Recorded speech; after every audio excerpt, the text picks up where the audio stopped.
Bonjour frère Gatsby, Bonjour, j'espère que vous allez bien. à la grâce de Dieu. Alors, je profite de votre sagesse pour une ou deux préoccupations. Je suis là depuis longtemps. J'ai écouté votre intervention avec le frère qui est passé tout à l'heure. C'est à peu Oui, près la même préoccupation que j'ai. Je veux vraiment enterrer ça parce que bon, on a grandi dans un milieu assez religieux, donc il y a des choses dont je voudrais me débarrasser. Vous savez que Jésus a dit qu'il viendra prendre une église sans tache, ni ride, ni rien de semblable, quelque chose comme ça. oui, Et que dans beaucoup de textes dans la Bible, il y a l'image de la robe blanche, oui. ok, la robe blanche que nous devons porter. Et tout à l'heure, je crois que vous avez lu Apocalypse 3. Maintenant, j'aimerais que vous me donniez l'interprétation de Apocalypse 22 à partir du verset 14 où on dit, où, euh, euh, où je crois on parle de heureux ceux qui lavent leur robe parce qu'ils auront part à l'arbre. Donc, moi je comprends que si je lave pas ma robe, donc ça veut dire que je ne pourrais pas faire partir de, je ne pourrais pas, attends, c'est mieux de lire le texte parce que, attendez, Apocalypse 22, 16. ah, 22-14. L'Écriture dit, heureux ceux qui lavent leur robe afin d'avoir droit à l'arbre de vie et d'entrer à la porte dans la ville. Dehors les chiens, les enchanteurs, les impudiques, les meurtriers, les idolâtres et quiconque aime et pratique le mensonge. Moi, Jésus, j'ai envoyé mon ange pour vous attester ces choses dans les églises. Je suis la postérité, je suis le rejeton et la postérité de David, l'étoile brillante du matin. Et l'esprit et l'épouse disent, Amen. Voilà. Et Donc, que celui qui entend dise, viens. Et que celui qui est, soit, qui a soif vienne, que celui qui veut prenne de l'eau de vie gratuitement. d'accord. Donc, il y a cette partie-là qui me dérange un peu. Parce que, d'après ce que je comprends, si ta robe n'est pas lavée par le sang, tu n'auras pas droit à rentrer. Et puis, il y a l'autre image que Jésus donne sur les vierges. Les 10 vierges sages et les 10 vierges folles. Il y a certaines qui sont rentrées, et les autres, le roi, quand il est arrivé, il a dit que, arrière de moi, restez dehors où il y aura des grincements dedans et tout cela. Bon, d'après ce qu'on m'a expliqué, je sais que les vierges sont des types de chrétiens, en fait. Ils sont tous des types de chrétiens. Et ça veut certainement dire que bon, là, celles qui n'ont pas su avoir l'huile ne sont pas rentrées, en fait. Donc, je veux que ce soit clair dans mon esprit et puis entériner ça une bonne fois pour toutes. D'accord. Alors, mon frère, vous savez, le rouleau est un rouleau compact, scindé en deux. On appelle le premier côté les prophètes et le deuxième côté les apôtres. Et le Seigneur a parlé par les prophètes et le Seigneur a parlé par les apôtres. Je vais d'abord placer ces écritures afin de marcher avec toi sur les prophètes, Jésus-Christ qui réalise cela dans l'évangile et comment l'Esprit Saint interprète cela, puisque c'est la parole des apôtres qui fait foi. Jésus met donc maintenant le départ à partir des apôtres. 1 Jean chapitre 17, 19 à 20, je me sanctifie moi-même pour eux, afin qu'aussi soient sanctifiés par la vérité. Ce n'est pas pour eux, des apôtres, que je prie seulement, mais encore pour tous ceux qui croiront en moi par leur parole. Donc, les apôtres ont donc prêché par le même esprit qui a annoncé les oracles par les prophètes. Alors,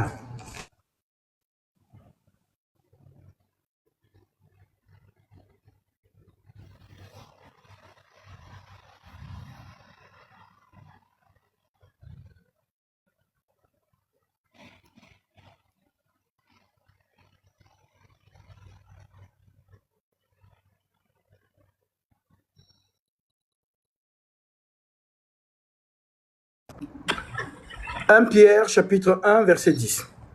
Les prophètes qui ont prophétisé, touchant la grâce qui vous était réservée, ont fait de ce salut l'objet de leur recherche et de leur investigation, voulant sonder l'époque et les circonstances marquées par l'Esprit de Christ qui était en eux et qui attestait d'avance les souffrances de Christ et la gloire dont elles seraient suivies. Il a fut révélé que ce n'était pas pour eux-mêmes, mais pour vous qu'ils étaient les dispensateurs de ces choses que vous ont annoncées maintenant, ceux qui vous ont prêché l'évangile par le Saint-Esprit envoyé du ciel et dans lesquels les anges et les disciples plongeaient leur regard. Ça veut donc dire que l'Esprit Saint a prêché par les prophètes et l'Esprit Saint a prêché par les apôtres. Alors, maintenant, sur la parabole, par exemple, que tu viens de donner, le Seigneur nous a parlé justement de cette parabole où il envoie les serviteurs chercher les gens de la maison pour venir au festin. Alors, chacun était préoccupé à ses affaires. Alors, le Seigneur a donc dit à ses serviteurs, allez de tous bords, invitez les gens pour qu'ils viennent à cette fête. Lorsque tous sont venus, la salle était pleine, mais il y avait un qui est entré dans cette salle, mais qui n'avait pas de vêtements de noces ou des vêtements de fête. Alors, dans cette parabole, il est écrit, comment as-tu fait pour entrer ici? J'étais le dehors, là où il y a les grincements dedans. Alors, qu'est-ce que nous comprenons par cette parabole? L'apôtre Paul va donc nous parler de ça. Notamment dans 2 Corinthiens chapitre 11. Lorsqu'il parle de la fiancée qu'il doit présenter au Christ comme une vierge pure. Et dans le verset que tu as cité, dans Éphésiens chapitre 5, au verset 22, je prends même le verset 25, qui est plus essentiel. Comme Christ a aimé l'Église et s'est livré lui-même pour elle. C'est le Christ qui a aimé l'Église et s'est livré pour cette Église, afin de la sanctifier. Ce n'est pas l'homme qui se sanctifie. Donc l'homme ne peut pas laver sa robe. Donc lorsque tu lis dans l'Apocalypse, heureux ceux qui lavent leur robe, c'est ceux qui ont cru. Lorsqu'on croit au message de l'époux, alors on a le fruit de ce message. C'est ce que Jean appelait jadis procurer le fruit digne de la repentance. Ça veut dire quoi? Tu as cru, mais qu'est-ce que cela a engendré en toi? Lorsqu'on met une semence dans une terre, si ça germe un arbre ou un fruitier ou je ne sais pas, tout ce côté-là aura donc les racines qui vont manifester les fruits dignes de la repentance. Ça veut dire que la semence plantée a produit. D'où l'écriture qui dit donc, d'abord,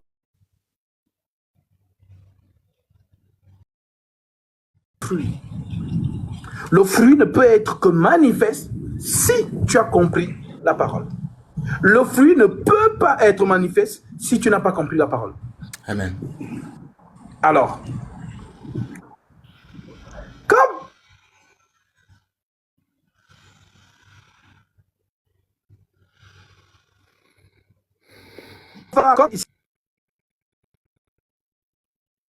donc c'est Christ qui sanctifie l'Église. Et afin de la sanctifier par la parole est la vérité. Après l'avoir purifié, Romains chapitre 6, verset 3. Afin de faire paraître devant lui cette église glorieuse. C'est une femme qui doit être présentée devant lui très belle et dans une gloire. Afin de faire paraître devant lui cette église glorieuse, sans tache, ni ride, ni rien de semblable, mais sainte et irrépréhensible. C'est ainsi que les maris doivent aimer leur femme comme leur propre corps. Nous sommes le corps du Christ. Celui qui aime sa femme s'aime lui-même. Christ aime son Église. Car jamais personne n'a haï sa propre chair. Christ ne déteste pas l'Église. Voilà pourquoi dans l'Église, Ceux qui se comportent n'importe comment sont châtiés, mais sont sauvés. Et le châtiment, ça peut être une infirmité, une maladie ou la mort. Et je donne l'écriture qui le soutient. 1 Corinthiens chapitre 11, verset 28. Il est écrit.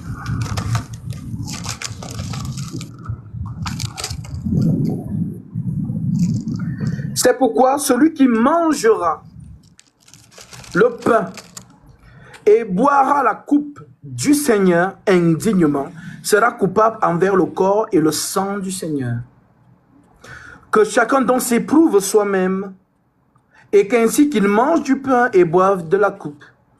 Car celui qui mange et boit sans discerner le corps du Seigneur, car le corps c'est l'épouse du Christ, sans discerner le corps du Seigneur, mange et boit un jugement contre lui-même. C'est pour cela qu'il y a parmi vous beaucoup d'infirmes et de malades, et qu'un grand nombre sont morts. Si nous nous jugeons nous-mêmes, nous ne serons pas jugés. Mais quand nous sommes jugés, nous sommes châtiés par le Seigneur, afin que nous ne soyons pas condamnés avec le monde. C'est l'Église. Ce sont les sauvés. S'ils se comportent n'importe comment, il se peut que le Père châtie. Comme il le dit dans le livre d'Apocalypse, moi Jésus, je châtie ceux que j'aime. Voilà donc pourquoi, dans le corps du Christ, tu dois discerner que c'est le corps. Voilà pourquoi quelqu'un qui n'a pas discerné que c'est le corps du Christ aura donc cette facilité d'aller séduire une sœur et de coucher avec elle. Quelqu'un qui n'a pas discerné que c'est le corps du Christ aura cette facilité d'aller séduire un frère par ruse et de coucher avec lui. Parce que le frère, c'est un membre du corps de Christ. La sœur, c'est un membre du corps de Christ. Donc, les bêtises ou les saletés, vous ne vous amuserez même pas de le faire là-bas. Pareil, c'est le châtiment. Un frère de 1 Corinthiens chapitre 5, l'église de Corinthe, a couché avec l'une des femmes de son père. Paul l'a voué à Satan pour la destruction de sa chair, mais afin que l'esprit soit sauvé au jour du Seigneur. Ça veut dire que ce frère a été châtié et dormi avant le temps. Voilà donc pourquoi. Je voulais donc corréler cette écriture pour arriver justement dans Apocalypse 22. Et tu comprendras mieux ce passage qui dit « Ceux qui lavent leurs vêtements dans le sang de l'agneau ». Ça veut dire que ceux justement qui ont reçu le sang de l'agneau, qui ont été justement, qui ont cru, qui ont été justement sanctifiés par ce sang et qui marchent dans ce sang. Voilà, c'est ce qu'on appelle laver leur robe dans le sang de l'agneau. Et la robe dont on parle, parce qu'il faut faire attention quand vous lisez, lorsqu'on parle de robe, le corps que nous portons est une robe. Je te donnerai l'écriture. Je lis d'abord 2 Thessaloniciens chapitre 5. 1 Thessaloniciens chapitre 5.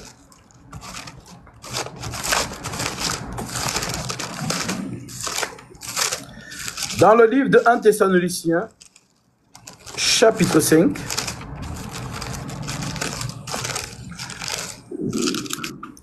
au verset 1.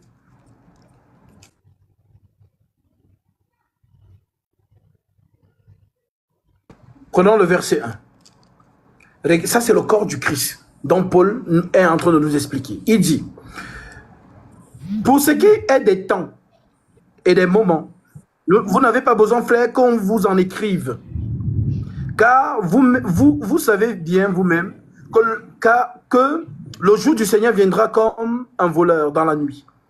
Quand les hommes diront paix et sûreté, alors une ruine soudaine les surprendra comme les douleurs de l'enfantement surprennent une femme enceinte. Et ils n'échapperont point. Donc, quand Jésus revient, c'est la colère.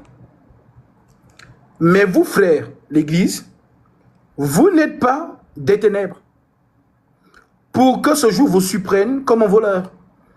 Mais vous êtes tous les enfants de la lumière et les enfants du jour. Nous ne sommes point de la nuit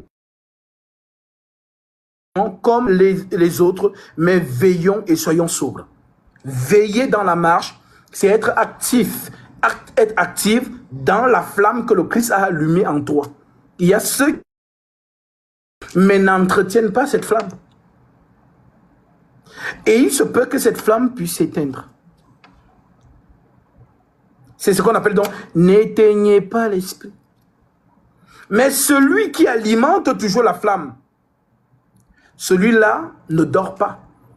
Lorsqu'on parle de ne pas dormir, ce n'est pas de ne pas nous coucher sur le lit pour nous reposer. Non, ne pas dormir ici justement, c'est justement ne pas se laisser aller et ne pas vivre en Christ. Celui qui est actif en Christ ne sommeille point. Alors c'est ce que Paul nous recommande. Car Dieu ne nous a pas appelés à l'impureté, mais à la sanctification. Celui donc qui rejette ses préceptes ne rejette pas l'homme, mais Dieu, qui vous a son Saint-Esprit. Quand on reçoit le Saint-Esprit, on sanctifie. Pour ce qui est de l'amour fraternel, vous n'avez pas besoin qu'on vous en écrive, car vous avez vous-même appris de Dieu à vous aimer les uns les autres. C'est le corps du Christ. Et c'est à cause de vous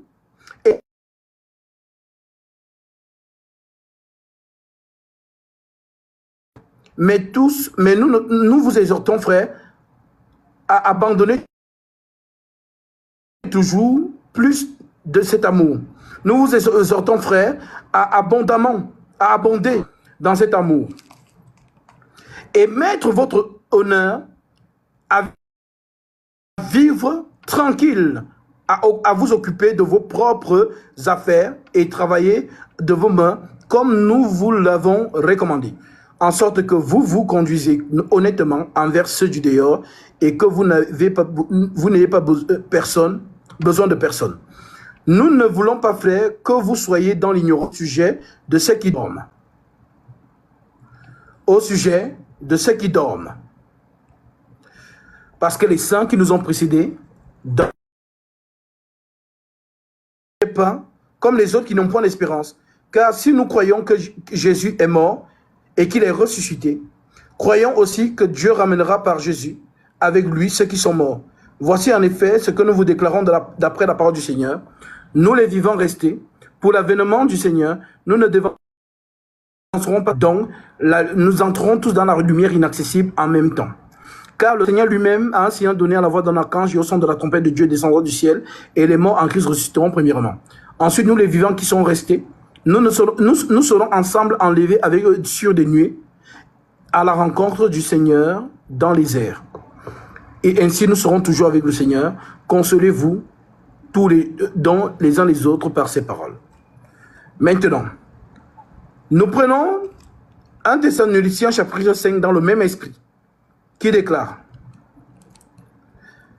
car Dieu voulait, mais à l'acquisition du salut par notre Seigneur Jésus-Christ, qui est mort pour nous, afin que soit que nous veillions, soit que nous dormions, nous vivions ensemble avec lui. C'est pourquoi exhortez-vous réciproquement et édifiez-vous les uns les autres comme en réalité vous le faites.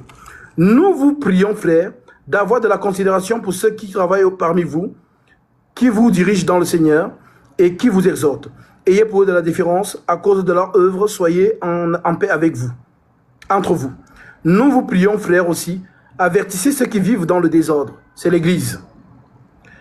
Avertissez ceux qui vivent dans le désordre, consolez ceux qui sont abattus, supportez les faibles, usez de patience envers tous. Prenez garde que personne ne rende autrui le mal pour le mal, mais poursuivez toujours le bien, soit entre vous, soit entre tous. Soyez toujours joyeux. Rendez grâce en toutes choses, car c'est à votre égard la volonté de Dieu en Jésus-Christ. N'éteignez pas l'esprit. Ne méprisez pas les prophéties, mais examinez toutes choses, retenez ce qui est bon. Abstenez-vous de toute espèce de mal. Que le Dieu de paix vous sanctifie lui-même, tout entier. Et que tout votre être, l'esprit, l'âme et le corps, soient conservés irrépréhensibles. Nous avons lu cela dans Éphésiens 5. lors de l'avènement de notre Seigneur Jésus-Christ, celui qui vous a appelé est fidèle et c'est lui qui le fera. Donc on dit que c'est Jésus qui nous permettra d'atteindre la statue parfaite pour son avènement. En tout cas pour ceux qui seront encore vivants. Donc le Seigneur, avant d'arriver, te donne justement la perfection. Je répète cette écriture parce que c'est très important pour que tu n'aies pas justement de confusion quand tu lis Apocalypse 22 en disant « Ils ont lavé leur corps ». Un peu comme si l'homme lui-même pouvait laver ses propres péchés. Ce n'est pas possible. Le sang de Jésus-Christ est l'eau, est cette substance qui justement nous purifie, nous sanctifie et nous justifie. Voilà donc pourquoi quiconque accepte donc le message de Jésus-Christ et marche conformément à tout ce que nous venons de lire, celui-là lave sa robe. Ça veut dire que c'est quelqu'un qui marche dans la sainteté. Comme Paul pouvait le dire, notre fruit c'est la sainteté. Je vous en conjure par le Seigneur, que cette lettre soit lue à tous les frères, que la grâce du Seigneur de Jésus-Christ soit avec vous. Alors, si on a donc compris cela, l'enseignement des apôtres est une eau qui lave. L'enseignement des apôtres, c'est le sang de Jésus-Christ qui est aspergé sur nous. Car le souverain sacrificateur jadis prenait le sang de l'animal et aspergeait sur le peuple 7 fois. Et l'enseignement que nous recevons par les apôtres, c'est l'aspersion. Ce sang qui justifie les sangs. Donc, nous nous nourrissons de cette nourriture céleste, le pain quotidien. Et à la lumière de cette écriture, nous sommes propres. Nous attendons le Seigneur. Si maintenant nous partons, ça veut dire que c'est la fin de notre vocation.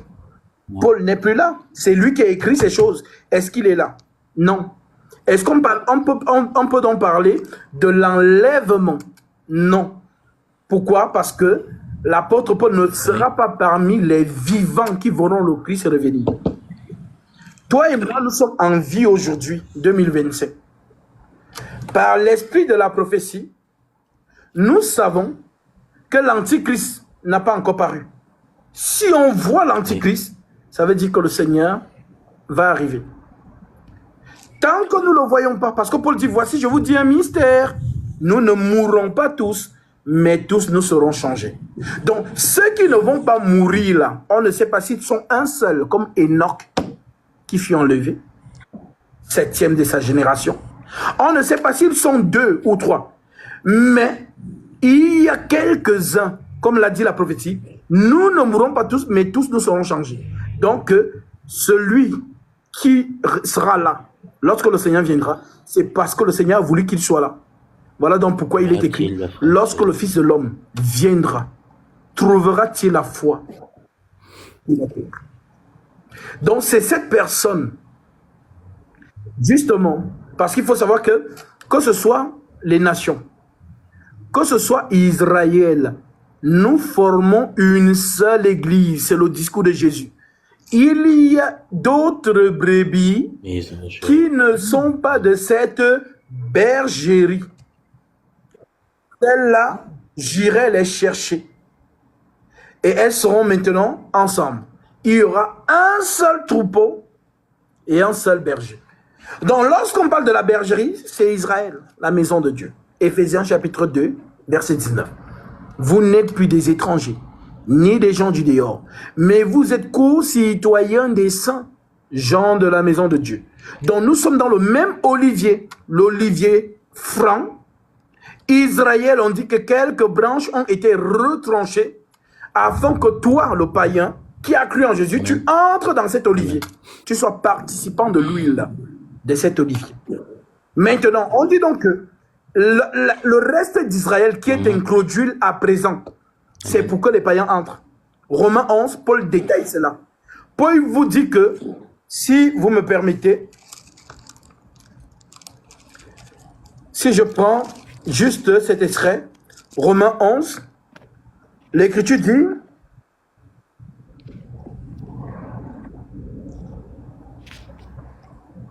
je prends à partir du verset 14 pour ne pas être long, car si leur rejet, le rejet de qui? Israël, si leur rejet a été la réconciliation du monde. Que sera leur réintégration? Parce qu'ils seront réintégrés. Que sera leur réintégration? Sinon une vie d'entre les morts? Or, si les prémices sont saintes, la masse l'est aussi. Et si les racines sont saintes, les branches le sont aussi.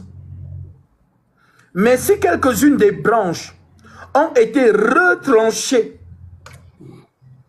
et si toi, le païen, qui était un olivier sauvage,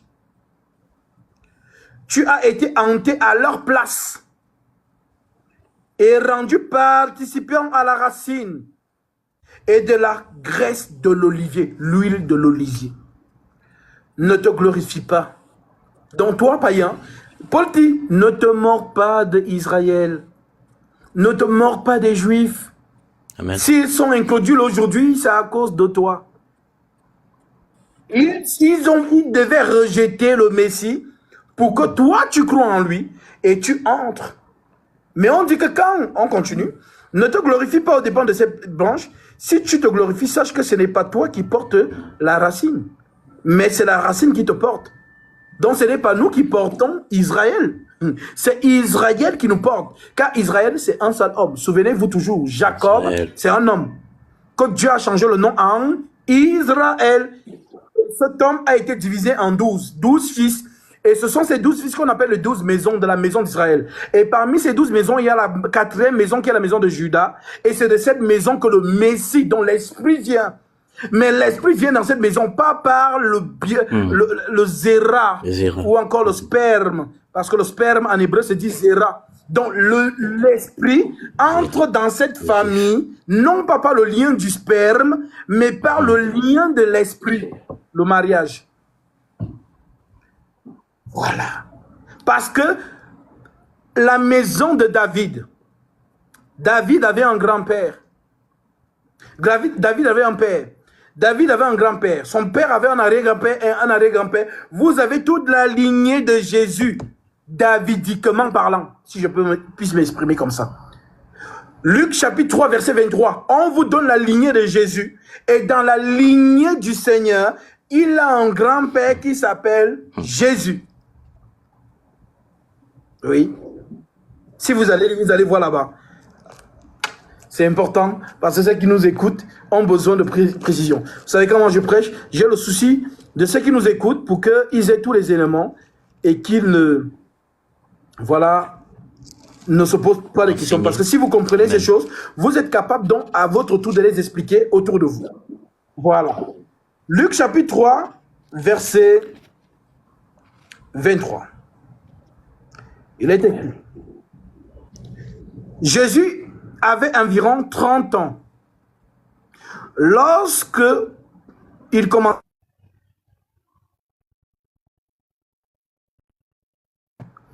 Fils d'Élie, fils de Matat, fils de Lévi, fils de Melchi, fils de Génaï, fils de Joseph, fils de Matthias, fils d'Amos. Ça, ce sont les grands-pères de Jésus qu'on est en train de citer, davidiquement parlant. Voilà, parce que Joseph, c'est justement la maison de David aussi. Voilà, Joseph est un homme de la maison de David. Fils d'Amos, fils d'Esli, fils de Négaï, fils de Mat, fils de Matthias, fils de Séméi, fils de Joseph, fils de Joda, fils de Jonan, fils de Reza, fils de Zorobabel, fils de Salatiel, fils de Néri, fils de Melchi, fils d'Adi, fils de Kosam, fils d'Elam, fils d'Er, fils de Jésus. Donc dans sa lignée, il y a un grand-père qui s'appelle Jésus, Joshua. Lorsque l'Esprit Saint vient donc annoncer à Marie qu'elle va être enceinte, l'Esprit dit à Marie, tu lui donneras le nom de Jésus.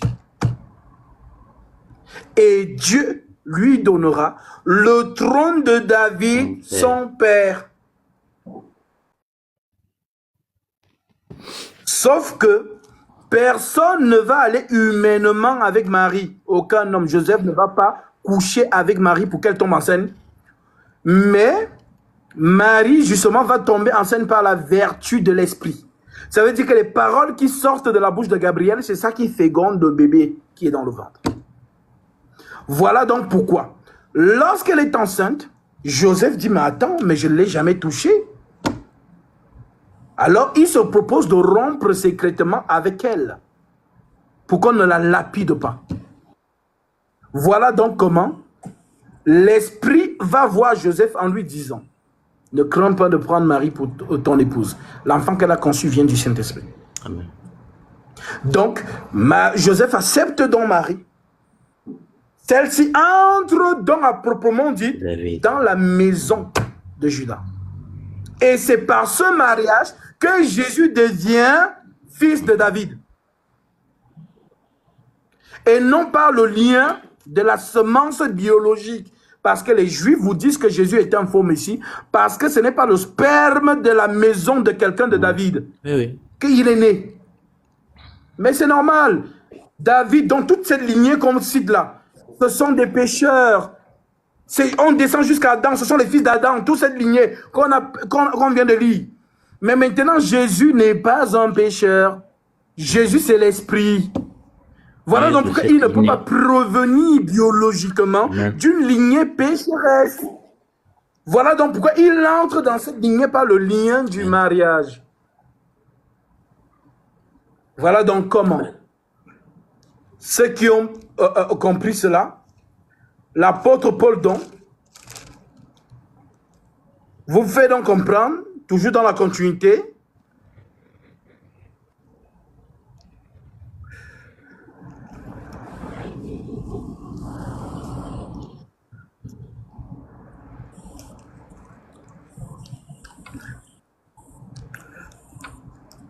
oui. Mais si, on dit au verset 18, mais ne te glorifie pas au dépens de ces branches. Si tu te glorifies, sache que ce n'est pas toi qui porte la racine, mais c'est la racine qui te porte. Tu diras donc, les branches ont été retranchées, afin que moi je fus hanté. Cela est vrai. Elles ont été retranchées pour cause d'incrédulité. Et toi, tu subsistes par la foi. Ne t'abandonne pas à l'orgueil, mais crains. Car si Dieu n'a pas épargné les branches naturelles, il ne t'épargnera pas non plus. Considère donc la bonté de la sévérité de Dieu, sévérité envers ceux qui sont tombés, et bonté de Dieu envers toi si tu demeures ferme dans cette bonté. Autrement, tu seras aussi retranché. Donc, le saint qui croit en Jésus doit croire jusqu'à la fin. S'il arrête de croire, c'est ce qu'on appelle donc l'apostasie. Il a renoncé à la bonté du Seigneur. Et s'il a renoncé à la bonté du Seigneur, ben justement, il est retranché. Okay. Voilà donc pourquoi c'est l'ivraie qui doit donc manifester cette portion, renoncer à la bonté de Dieu. Ils ont confessé Dieu et à un temps donné, ils se retirent. Alors oui, si on dit donc, on dit, eux de même, s'ils ne persistent pas dans l'incrédulité, ils seront hantés car Dieu est puissant pour les hanter à nouveau. Si toi tu as été coupé de l'olivier naturellement sauvage et hanté contrairement à ta nature sur l'olivier franc, à plus forte raison, eux-mêmes, eux seront-ils hantés selon leur nature dans leur propre olivier. Car je ne veux pas, frère, que vous ignorez ces mystères, afin que vous ne vous regardiez pas comme sages, c'est qu'une partie d'Israël est tombée dans l'endurcissement, jusqu'à ce que la totalité des païens soit entrée. Et ainsi, tout Israël sera sauvé. Selon qu'il est écrit, le libérateur viendra de Sion, et il détournera de Jacob les impiétés. Voilà donc pourquoi Zacharie 14 nous dit que quand Jésus va apparaître, ses pieds se poseront sur le mont des Oliviers. Ses pieds ne vont pas se poser à Yopougon, ni aux États-Unis, ni au Congo, ni je ne sais pas où. Il vient dans sa maison. Ses pieds se posent là-bas.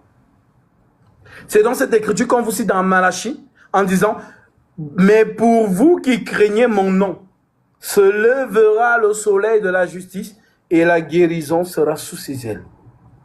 Vous sortirez des tables comme des veaux et vous foulerez les méchants aux pieds. C'est le jour de la guerre, du combat. Donc, Israël, des nations et Israël doivent fusionner et devenir un seul peuple. Donc, nous avons donc dévancé Israël dans le royaume des cieux. C'est ce que Jésus disait. Amen. Les prostituées vous dévanceront dans le royaume des cieux. Alors les gens ont vu que non, c'est le ciel bleu, nous sommes déjà dans le ciel. Non, le royaume des cieux, c'est ce qui est descendu le jour de la Pentecôte. Car Jean-Baptiste a prophétisé en disant, repentez-vous, car le royaume des cieux est proche. Jésus lui-même, Matthieu 10, dit la même chose que Jean. Allez et dites, repentez-vous, car le royaume des cieux est proche. Mais Jésus est déjà là. Il parle encore de quel royaume? Car le royaume de Dieu, c'est l'Esprit Saint. Le royaume de Dieu, c'est l'Esprit Saint. Voilà pourquoi on nous dit que nous sommes les temples de l'Esprit de Dieu. Lisons ça en Corinthiens chapitre 15. Si vous ne maîtrisez pas ces choses comme ça, vous avez gobé des fausses doctrines depuis des générations et des générations. En Corinthiens chapitre 3, verset 7.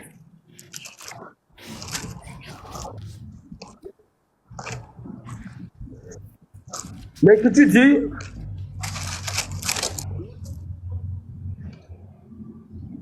ne savez-vous pas que vous êtes le temple de Dieu et que l'Esprit de Dieu habite en vous? Si quelqu'un détruit le temple de Dieu, Dieu le détruira, car le temple de Dieu est saint et c'est ce que vous êtes. Alors, nous donc, les personnes qui ont cru, nous sommes entrés dans le royaume de Dieu. Et quand on est dans le royaume de Dieu, il y a un roi qui guide son peuple, à l'image de Salomon, qui guidait Israël, qui jugeait Israël, qui enseignait Israël. 2 Chroniques chapitre 1, verset 7.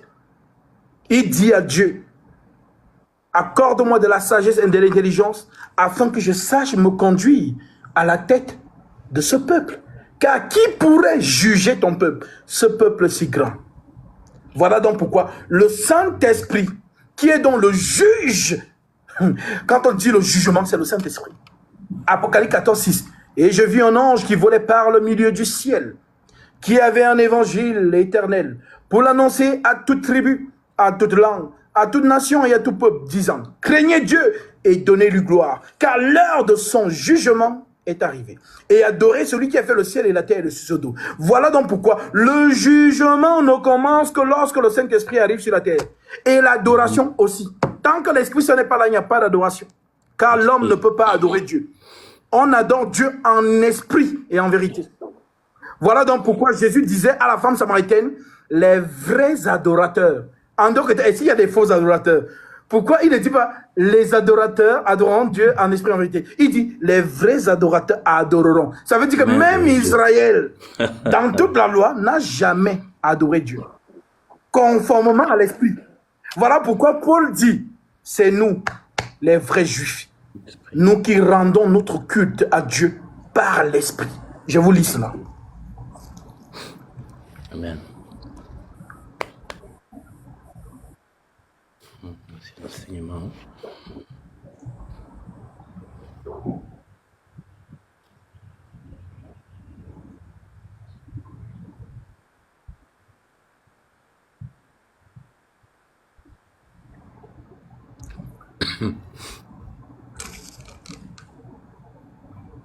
Philippiens 3, verset 3. L'Écriture dit, je prends même à partir du verset 1, Philippiens chapitre 3, verset 3. Verset 1. Au reste, mes frères, réjouissez-vous dans le Seigneur. Je ne me lasse point de vous écrire les mêmes choses. Nous sommes l'Église. Donc dans l'Église, même s'il faut répéter les mêmes choses pour que ça s'imprègne dans l'esprit des gens, les apôtres l'ont fait. Pierre aussi a ce discours. Même si je sais que vous savez déjà les choses, je ne cesserai pas de vous les rappeler pour me rassurer qu'elles sont bien intégrées en vous. Au reste, mes frères, réjouissez-vous dans le Seigneur. Je ne me lasse point de vous écrire les mêmes choses et pour vous cela est salutaire. Donc, si on le fait, c'est pour votre salut. Cela est salutaire. Prenez garde aux chiens. Dans l'expression chien, on la retrouve beaucoup dans la société juive. Le chien est un animal impur. Donc, pour désigner un peuple étranger, on peut appeler ce peuple chien. Voilà pourquoi Jésus avait dit à la femme, la cananéenne, il n'est pas bon de prendre le pain des enfants pour les donner aux petits chiens, donc à d'autres peuples qui ne sont pas des peuples d'Israël. Voilà donc pourquoi la femme a répondu, même les petits chiens mangent des miettes qui tombent de la table de leur maître. En d'autres termes, Jésus lui a répondu, ta foi est grande. Je croyais qu'après t'avoir dit ça, tu allais te décourager, tu allais partir, mais tu insistes que tu veux manger les miettes. Oh. Et le Seigneur a béni sa foi. Et c'est nous donc cette femme, l'Église des nations. C'est nous qui par la foi, nous restons accrochés. Même si Israël nous dit non, ce n'est pas votre Dieu. Oui. Vous êtes des étrangers. Nous, c'est notre... On entend ce discours aujourd'hui. Hein, voilà, retournez à vos traditions africaines et ainsi de suite. On dit non, nous on veut votre Dieu. On ne part pas. Voilà, donc comme la femme samaritaine a fait avec Jésus en fait. Voilà. Donc, prenez garde aux chiens. Prenez garde aux mauvais ouvriers, dont les faux pasteurs. Prenez garde aux faux circoncis, dont les faux juifs. Car les juifs, c'est nous qui rendons à Dieu notre culte par l'Esprit de Dieu, qui nous glorifions en Jésus-Christ et qui nous mettons pour notre confiance en la chair, la loi. Parce qu'il faut discerner lorsque Paul parle de chair comme étant le corps humain et quand il parle de chair comme étant la loi. Parce que les gens mélangent souvent. Donc c'est pourquoi les lettres de Paul, il faut faire très attention. Donc la loi peut aussi s'appeler la chair. Voilà. Donc ici, nous ne mettons pas nos confiance dans la chair. Ça veut dire, on ne met pas nos confiance dans la loi. Voilà pourquoi il pouvait dire, ceux qui veulent se justifier par la loi sont déchus de la grâce. On refusé Jésus-Christ. Parce que Christ est la fin de la loi. Nous sommes ici dans le culte de l'esprit, le culte de Melchizedek. Alors mon frère, lorsqu'on a donc compris cela, quand on revient, pour terminer Romains, chapitre 11, l'apôtre Paul dit donc,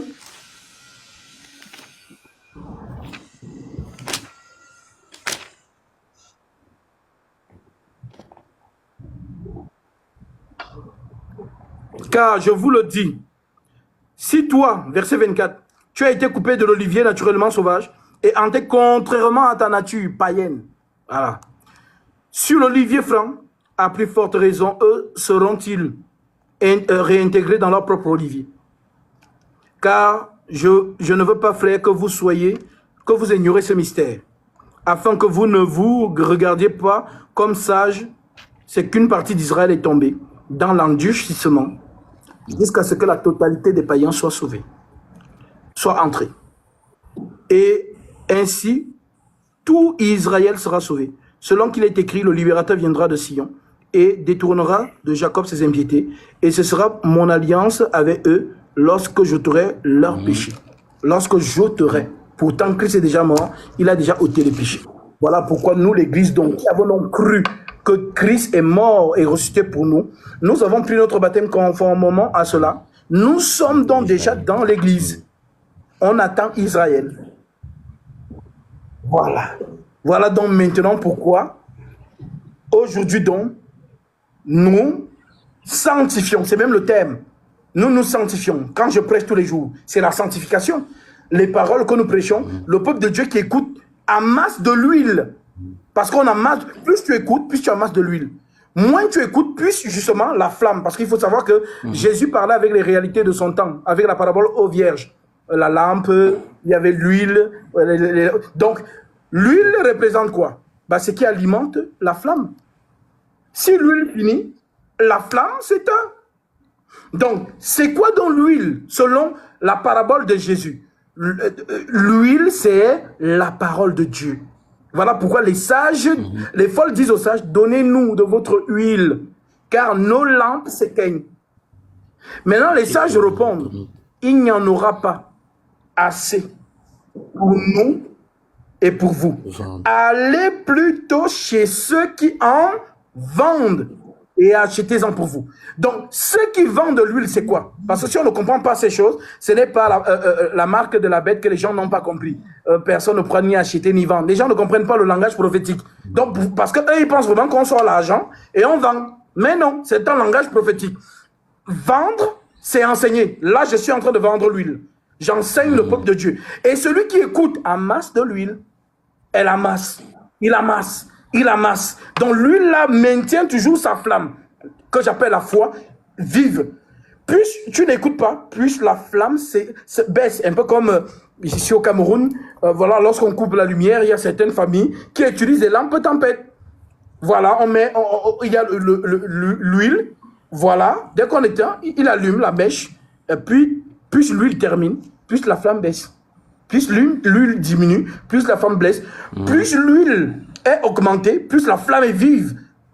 Et c'est donc ça. Voilà pourquoi dans Actes chapitre 2, versets 40 à 42, il dit, ceux qui acceptèrent sa parole furent baptisés. Et le nombre de disciples augmenta d'environ 3000 âmes. Ils persévéraient dans l'enseignement des apôtres, dans la communion fraternelle, dans la fraction du pain et dans les prières. Donc ce sont ces éléments qui sont l'huile qui maintient la flamme d'un saint allumée jusqu'à la fin. Donc si on n'est pas dans cette attitude, ne t'inquiète pas. Parce que les gens pensent qu'on conserve la foi par sa propre technique. Non, la technique qui nous a été donnée pour garder la foi, c'est Acte 2, 40 et 42. Donc, un clin d'œil pour ceux qui, dès qu'ils prennent leur baptême, ils rentrent de leur côté, ils restent là-bas seuls. Mais non, ta foi va s'éteindre. Pourtant, quand tu es dans l'assemblée des saints, le Seigneur envoie des oracles dans l'assemblée. Parce que l'Esprit marche au milieu de son église. Voilà pourquoi, dans l'assemblée, il y a ceux qui ont le don. Comme Paul pouvait le dire dans Romains, chapitre 12, à partir du verset 3.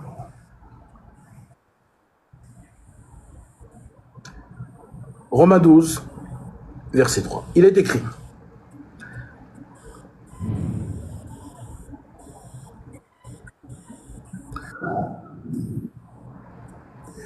Par la grâce qui m'a été donnée, j'ai dit à chacun de vous de ne pas avoir de lui-même une trop haute opinion, mais de revêtir des sentiments modestes, selon la mesure de la foi que Dieu a départie en chacun. Car comme nous avons plusieurs membres dans un seul corps, et que tous les membres n'ont pas la même fonction, ainsi, nous qui sommes plusieurs, nous formons un seul corps en Christ. Et nous sommes tous membres les uns des autres. Donc, Paul parle du corps humain. Chacun de nous a un corps. Et dans notre corps, il y a des membres. La main a son rôle. Ce que fait la main, c'est ce qu'on appelle don. On n'apprend pas la main à arrêter. Quand un enfant vient de naître, un bébé, donnez-lui quelque chose, vous allez voir qu'il va saisir ça fortement. Qui lui a appris à faire ça? C'est le don. Donc, ce que fait le membre, naturellement, c'est ce qu'on appelle don. Maintenant, quand on vient donc dans le corps du Christ, aucun membre du corps n'est stérile ou ne regarde les autres. Que non, les autres travaillent. Moi, je vous regarde seulement. Non, tout membre du corps a une fonction. Voilà donc pourquoi, si moi, j'ai reçu du Seigneur le don de l'enseignement, ce don doit donc servir à l'Église. Si moi, Dieu a mis ce don à moi, je m'en fous. Je pars dans le monde, je fais la fête, je pars en boîte de nuit, je suis un jeune homme, je vis ma vie. Pendant que je suis dans la vie là, les saints ont besoin de la parole. Oui.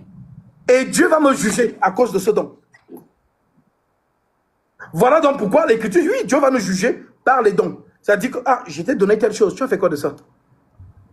Vraiment, Seigneur. C'est là aussi qu'on peut diminuer aussi tes récompenses. Donc, pour dire que si la sœur a le don de guérison, ce don sera utile dans l'église. Elle imposera les mains aux malades, aux frères et sœurs qui sont malades. Les malades sont guéris. Si le frère ou la sœur a le don d'interprétation des langues, si elle dit non, moi j'ai ma relation avec Jésus dans ma chambre, et que lorsque nous sommes en plein culte, l'esprit s'exprime, et elle fait partie du membre du corps de Christ, elle doit être là pour que le don s'active. L'esprit dit ceci. Le don ne l'appartient pas. Paul dit que ceux qui cherchent à en posséder les dons, cherche à en posséder pour l'édification de l'Église. Jésus-Christ ne donne que les dons que pour le corps du Christ. Voilà donc pourquoi ceux qui ont l'habitude de dire j'ai ma relation personnelle avec Jésus, je n'ai pas besoin d'une assemblée, vous êtes dans l'erreur. Et soit vous êtes dans l'ignorance, Soit alors le bon berger ne vous a pas encore trouvé, vous êtes encore des brebis errantes, on ne vous a pas encore trouvé. Mais le jour où le bon berger va vous trouver, il va vous prendre et il va vous conduire dans la bergerie. Et il va vous mettre là, il a mis toutes les autres brebis, vous allez être ensemble. C'est donc ça, mon frère. Donc, tout ce comportement, c'est aussi ça qu'on appelle laver ses vêtements. Alors, j'ai dit que j'allais te donner le verset par rapport au corps, aux vêtements. Si je prends Zacharie, chapitre 3, verset 1. Il est écrit, il me fit voir Josué, le souverain sacrificateur, debout devant l'ange de l'Éternel. Qui est Josué? Josué est le souverain sacrificateur d'Israël. Je ne sais pas si vous vous en rendez compte ce que c'est. Ça veut dire que Dieu, dans un peuple, choisit un homme. Et quand Dieu veut dire quelque chose au peuple, il appelle l'homme là, viens. On prend celui-là. Oui. Lorsque le peuple veut dire quelque chose à Dieu, le peuple appelle l'homme là. Donc il est le médiateur, le relais entre Dieu et le peuple. Entre le peuple et Dieu, à l'image de Moïse. Voilà pourquoi l'Écriture dit à Moïse, je te fais Dieu pour Pharaon et Aaron sera ton prophète. Ça veut dire qu'Aaron, c'est ta bouche. Voilà donc pourquoi le Seigneur nous promet aussi une bouche. Luc 21, 15. Je vous donnerai une bouche et une sagesse à laquelle tous vos adversaires ne pourront résister ou contredire. Et cette bouche fait référence à quoi? Au sacrificateur. Malachie 2, 7. Les lèvres du sacrificateur doivent garder la science, car c'est à sa bouche qu'on demande la loi, car il est un envoyé de l'Éternel. Et qui est envoyé du ciel? Le Saint-Esprit. Il vous est avantageux que je m'en aille, car si je ne m'en vais pas, le consolateur ne viendra pas vers vous. Mais si je m'en vais, je vous l'enverrai. C'est la bouche. Voilà donc pourquoi les apôtres ne pouvaient pas aller prêcher. Tant que l'Esprit Saint n'est pas descendu, ils n'ont pas de bouche. Ils vont dire quoi? Jésus l'a dit, restez à Jérusalem, jusqu'à ce que je vous ai promis vienne sur vous. Et alors vous serez mes témoins à Jérusalem, dans la Judée, à Samarie, jusqu'aux extrémités de la terre. Voilà donc pourquoi le jour où le Saint-Esprit descend, Pierre commence à parler avec les autres. C'est là maintenant qu'il y a la bouche de Dieu sur terre qui prononce dans les oracles. Alors, Josué ici, il est dans la bouche de Dieu pour le peuple. Et vous vous souvenez maintenant que si Zacharie était sacrificateur d'Israël, qui a fermé la bouche de Zacharie? Car si on ferme la bouche du sacrificateur, Dieu ne parle pas. C'est le silence. Maintenant, qui a fermé la bouche de Zacharie? C'est Gabriel. Je voulais méditer là-dessus. Il me fit voir Jésus, le souverain sacrificateur de l'ange de l'Éternel, et Satan qui se tenait à sa droite pour l'accuser. Donc Satan accuse qui? Josué. Ben, c'est normal, lui là, Dieu a accusé les hommes de Dieu. Il a accusé Moïse. Il accuse tous les hommes de Dieu. Donc, quand on parle de l'accusation, ça veut dire qu'il te réclame, comme il a réclamé Pierre. Mais qui a intercédé pour Pierre? C'est Jésus. C'est toujours lui. Il a intercédé pour Pierre, pour Job, pour Moïse, et ici maintenant pour Josué. Donc, c'est lui qu'on appelle l'ange de l'Éternel. L'Éternel dit à Satan, que l'Éternel te réprime, Satan. Que l'Éternel te réprime. Lui qui a choisi Jérusalem, n'est-ce pas là quand ils sont arrachés du feu? Or, Josué était couvert de vêtements sales. Sale. Josué a des vêtements sales. Avec des taches. Quand tu donnes vêtements sales, les gens pensent que oui, c'est un habit. Ah, l'habit est sale. Oh, il faut aller laver dans le sang de l'agneau. Non, le vêtement sale, ça veut dire que Josué est dans le péché. Satan a vu Josué pécher. Il a dit, ah, Seigneur, je l'ai attrapé. Le voici ici. Voici la vidéo. C'est juste. Ah, il faut le condamner, Dieu. Il faut le condamner. Alors, qu'est-ce que Dieu va faire? Parce que Satan n'accuse pas pour rien. Qu'est-ce que Dieu va faire? Dieu dit donc. Or, Josué était couvert de vêtements sales. Et il se tenait debout devant l'ange de l'Éternel. L'ange prenant la parole dit à ceux qui étaient devant lui, ôtez-lui les vêtements sales. Et il dit à Josué, vois, je t'enlève ton iniquité, dont je pardonne tes péchés. Quel est cet ange qui pardonne les péchés? C'est Jésus-Christ qui pardonne les péchés. Voilà donc pourquoi Josué étant dans le péché, Jésus le justifie. Amen. Même si Satan t'accuse, moi je te gracie. Voilà dans l'église. L'église est réclamée par Satan en permanence. Mais Christ a prié pour l'Église. C'est cette prière que vous voyez dans la prière sacerdotale. Quand il dit, je ne te prie pas de les ôter du monde, mais de les préserver du mal, de Satan. Donc, l'Église ne peut pas être ravie. Aucun membre du corps du Christ ne peut être retranché. Ce n'est pas possible. Parce que Jésus les tient fermement. Jésus intercède pour l'Église en permanence. Voilà pourquoi Pierre et Paul disent que depuis qu'il est monté au ciel, il intercède pour nous. Voilà pourquoi aucun saint ne peut perdre le salut. Même si un saint tombe dans la faiblesse, l'Écriture dit si quelqu'un voit son frère commettre un péché qui ne mène pas à la mort, qu'il prie et Dieu donnera la vie à ce frère. 1 Jean chapitre 5 verset 16. Il y a un péché qui mène à la mort, ce n'est pas pour ce péché que je dis de prier. Le péché qui mène à la mort, c'est de ne pas croire en Jésus-Christ comme étant le seul vrai Dieu tout-puissant, manifesté en chair pour le salut de quiconque croit. Donc nous, l'Église, nous avons cru en cela. Alors nous ne sommes plus dans le péché qui mène à la mort. Mais il y a des faiblesses qu'un membre du corps de Christ peut manifester. Alors l'Écriture me dit, si tu vois ton frère commettre un péché qui ne mène pas à la mort, prie pour lui et Dieu donnera la vie à ce frère.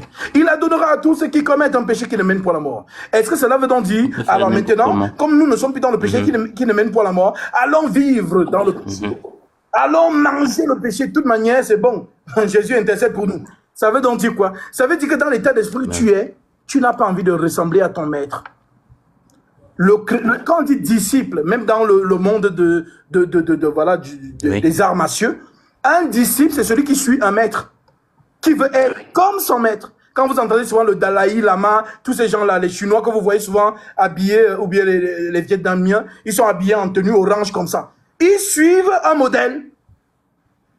Donc si nous disons aussi, nous, que nous sommes les disciples de Jésus, nous voulons suivre Jésus, être comme lui quand il était sur la terre. Nous nous efforçons de lui être agréable, dit Paul. C'est lui le Seigneur. Mais nous voulons, un peu comme un enfant qui regarde les Marvel à la télé, et chaque jour il veut s'habiller en Spider-Man.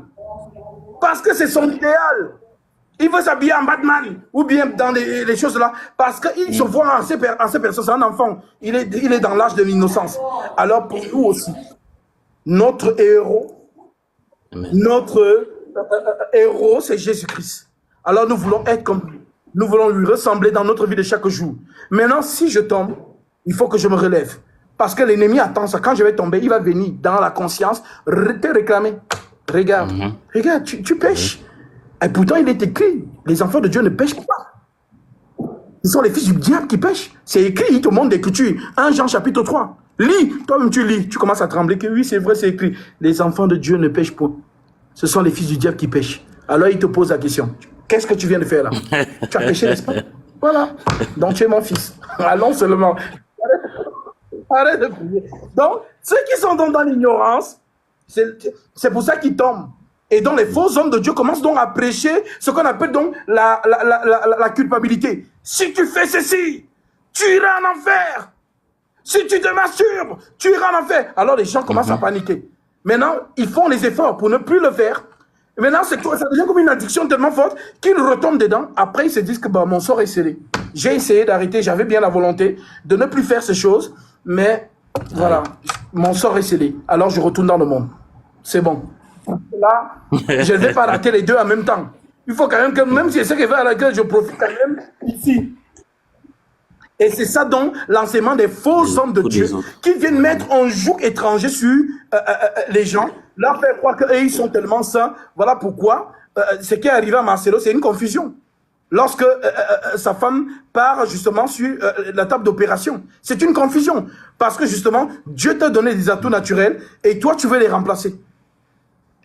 Ils ont essayé d'étouffer ça, de cacher ça, mais c'est sorti. Mais c'est toi qui parles de sanctification tous les jours. Donc pour dire que c'est le Christ qui nous sanctifie par la vérité, nous marchons dans son modèle, nous lavons nos robes dans son sang, qui n'est rien d'autre que sa parole. L'Écriture dit, tout est sanctifié par la prière et par la parole. Donc, soyez en paix, enfants de Dieu. Vous avez juste besoin d'être bien enseigné. Quand on a la connaissance, ben, l'ennemi ne peut plus se jouer de nous. Mais lorsqu'on est ignorant ou ignorant de certaines choses, alors l'ennemi se joue. D'où l'Écriture qui dit, mon peuple périt Parce qu'il lui manque là. Amen, amen, amen. Merci, Tout simplement. frère Gaspé. Je savais que je devais comprendre avec vous. Amen. Voilà. J'ai noté, vraiment, vraiment que Dieu vous remplisse ton Que le corps. Seigneur soit glorifié. Vraiment, j'ai pas de mots. Amen. Je ferai une offrande ici de matin, vous en faites pas. Ça mérite l'offrande. Amen. Merci. Merci. Que le Seigneur soit glorifié. Shalom à toi, mon frère. Amen.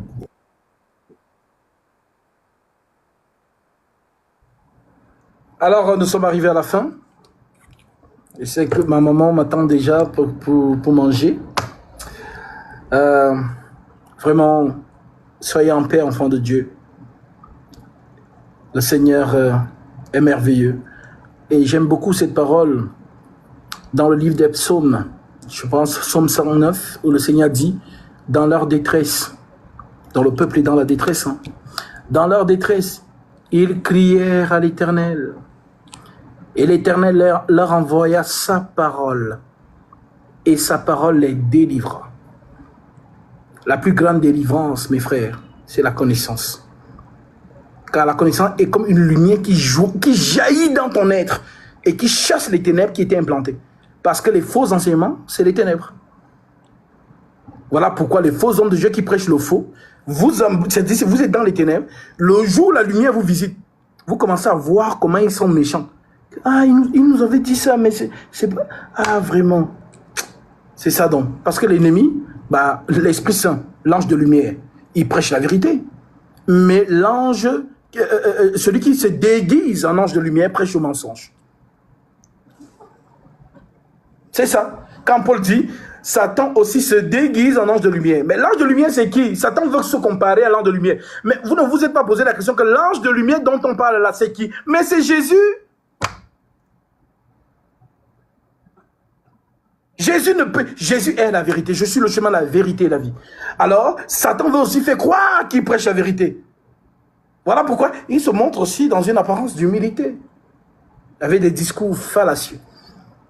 Des raisonnements d'hommes. Et Paul, par l'Esprit Saint, voit ça et il nous met en garde. Prenez garde. Que personne ne vous ravisse par une vaine tromperie. S'appuyant sur les traditions des hommes, sur les rudiments du monde et non sur Christ. Vous avez vu ce que le cardinal Sarah a déclaré, je ne sais pas dans quelle émission de télé à Paris, où il vient dire que non, il ne faut pas se marier parce qu'il faut ressembler à Jésus. Pourtant, les Écritures sont là concernant l'ancien, justement l'ancien, ce qu'on appelle l'évêque. L'évêque doit être marié d'une seule femme. C'est écrit. Eux qui disent que Pierre était le premier pape. Est-ce que Pierre n'était pas marié? Pierre était marié. Ils sont venus inventer une doctrine. Voilà pourquoi vous voyez que les prêtres que vous voyez là, ils ont les femmes partout. Hein. Les prêtres que vous voyez, ils sont mariés en cachette. Avec des enfants. Alors, oui, l'ennemi vient sur une apparence d'humilité et vous prêche au mensonge et beaucoup gobent. Alors que seule la vérité, l'écriture, triomphe en chacun de vous.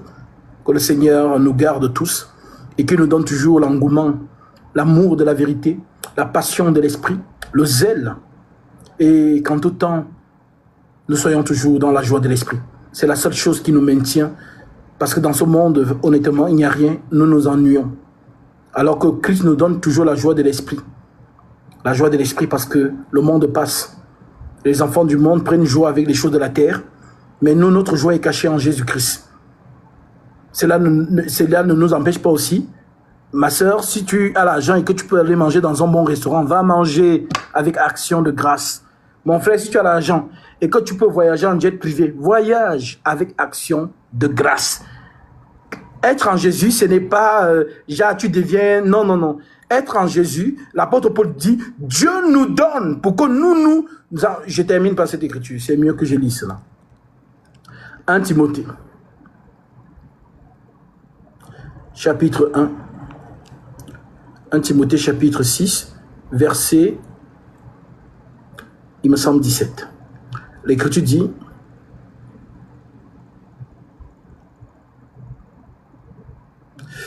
Recommandez aux riches du présent siècle de ne pas être orgueilleux. Donc, dans l'écriture, s'il parle de l'église, hein, les lettres sont envoyées aux églises. C'est l'église. Dans l'église, il y a aussi des riches. Il y a des gens qui pensent que non, en Jésus, il n'y a que des pauvres. Non, c'est faux. C'est faux. Il y a beaucoup de gens qui veulent rester dans la modestie et qui ne veulent pas qu'on parle d'eux. Voilà, mais il y a des personnes qui sont bénies, voilà, dans le Seigneur. Ils sont riches. Ils sont au milieu de nous. Donc, ne pensez pas que l'église est constituée seulement de ceux qui n'ont rien. Non, il y a des gens qui ont vrai franchement, mais qui sont au milieu de nous. Recommande aux riches du présent siècle de ne pas être orgueilleux et de ne pas mettre leur espérance dans leur richesse incertaine. Oui, ce sont des richesses incertaines. Tu peux avoir 8 millions d'euros aujourd'hui, demain tu n'as plus rien. Mais de la mettre en Dieu, qui nous donne avec abondance. Dieu donne avec abondance toutes choses pour que nous en jouissions. Dieu ne te donne pas pour que tu sois triste. Alors Dieu m'a donné, non, je suis modeste. C'est faux. Tu te mens à toi-même. Dieu t'a donné pour que tu te réjouisses. Et se réjouir, c'est de le faire justement dans ce qui est saint. Dieu ne me... Si peut-être Dieu m'a fait grâce, je ne vais pas aller voilà, en bois de nuit, je pose les bouteilles de champagne, je allez, non, ça ce sont ces enfants du monde qui font ça. Mais si tu as béni et que tu peux aller dans un bon restaurant, manger avec action de grâce, tu dis ah Seigneur merci. Tu bois le champagne, quand tu dis non franchement, comme je bois le champagne là et que je dis merci au Seigneur, le jour où je veux manger l'eau froide avec le sucre, avec le pain qui n'a même pas le beurre, je rendrai aussi les mêmes grâces au Seigneur. Ça dit, rendez au Seigneur grâce en toute bonne chose. Ou même lorsque vous êtes dans la disette. Voilà, parce que je vous assure, quand tu es dans le Seigneur, même quand tu manges, voilà, tu mets l'eau sucrée dans l'eau, hein, simplement l'eau. Tu mets le sucre dedans. Voilà, tu crampes un bout de pain, tu manges. En Jésus-Christ, c'est du bonheur. Même quand tu manges le caviar, et que tu bois un bon ruinard avec ton caviar, bois avec action de grâce. Que personne ne vienne pas te dire quoi que tu dis même, que nul ne vous juge au sujet du manger et du boire. Mangez, buvez. Soyez heureux lorsque le Seigneur vous permet de manifester justement de la joie parce que le Seigneur vous a donné. Vous savez, j'ai beaucoup de retours souvent des frères et sœurs à qui le Seigneur fait grâce. C'est vraiment la parole est vivante. Hein. Dieu, je vois vraiment la main de Dieu. Voilà, comme l'Écriture dit, on ne se moque pas de Dieu. Celui à qui l'on enseigne la parole fasse pas de tout, c'est bien celui qui l'enseigne. Je vois vraiment cette parole agir. Et vraiment, je viens de témoigner parce que telle chose était bloquée. Et voilà, depuis des années, c'est débloqué. Et franchement, le Seigneur est derrière sa parole. C'est nous qui manquons de foi. Comme les apôtres disaient, ah Seigneur, augmente-nous la foi. C'est nous qui manquons de foi. Mais Christ, lui, il est dans sa parole. Tu mets sa parole en pratique, tu verras sa main. Donc vraiment, jouissez de ce que Dieu vous donne, quand vous le pouvez. Et que le Seigneur Jésus-Christ nous garde toujours dans ce zèle, dans cet amour. Et que toute la gloire lui revienne.